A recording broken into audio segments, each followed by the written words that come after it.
today I'm with Dr. Stephen Carlton Otieno Onyango on the show. Doc, welcome. Thank you so much. How are you, sir? I'm good. Yeah, now, I think let's just start this way. Yes.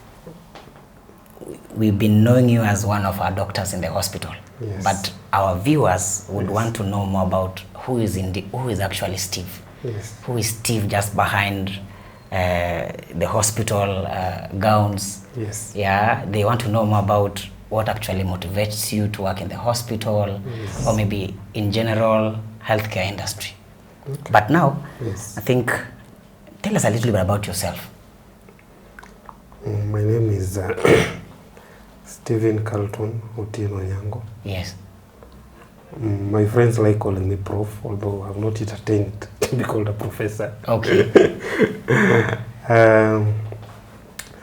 I'm born back in the year 1992, October 15th. Mm-hmm.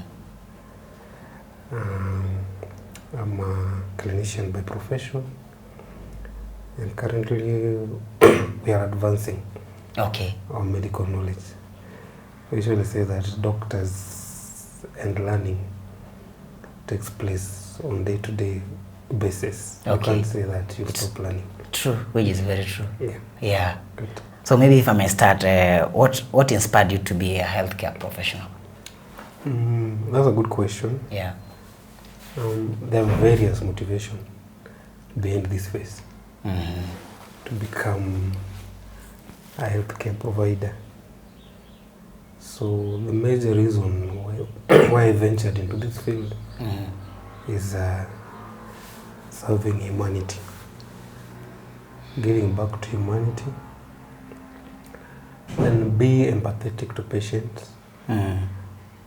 and a strive of knowledge to know why things happen the way they are in the medical field. Okay. Yeah.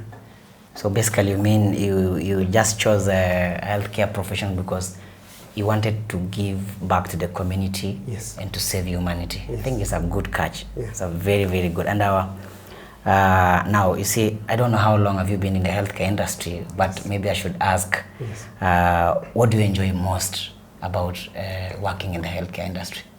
So I've been in the healthcare industry, this is my 5th year, and to me, what I enjoy the most on my day-to-day line of duty is saving lives. Wow.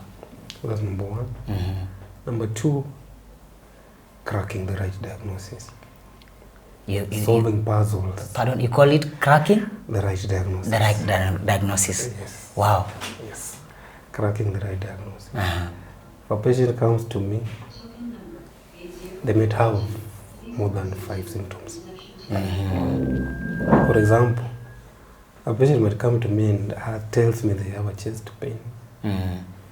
But basically by the end of the day, you'll realize that that chest pain could be gallbladder related.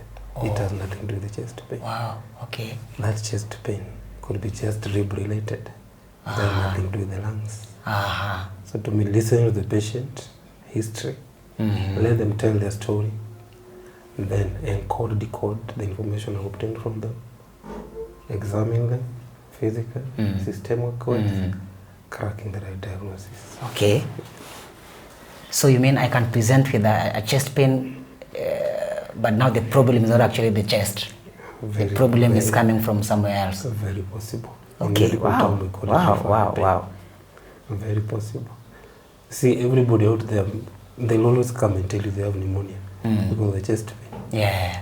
If you have a chest pain on the right side of the lower chest that radiates to the right, to the lower right shoulder, it's unlikely you have pneumonia.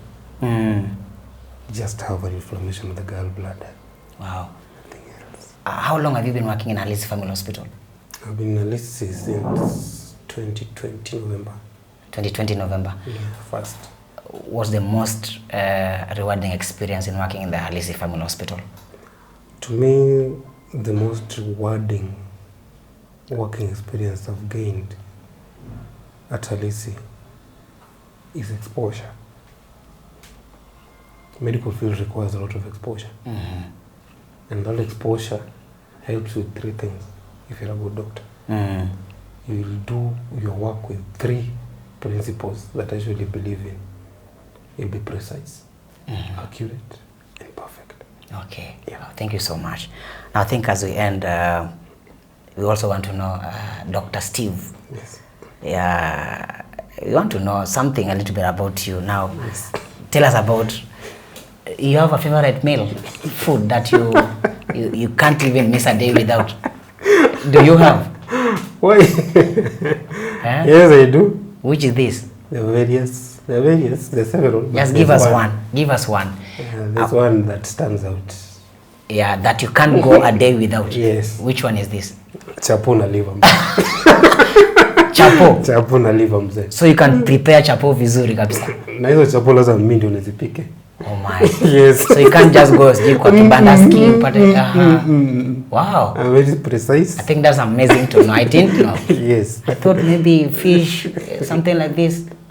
Okay, it's there, but this first one.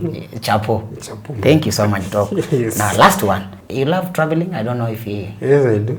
What has been the longest distance that you've ever traveled in a day? Is it by road? Is it by air? Is it by sea? Is it by thoughts? You see, you can travel even through thoughts. Through thoughts. Yes. Now tell us, maybe by air, By I don't air. know, which is your favorite traveling means? It depends. By air, the farthest I've left is here to Mombasa.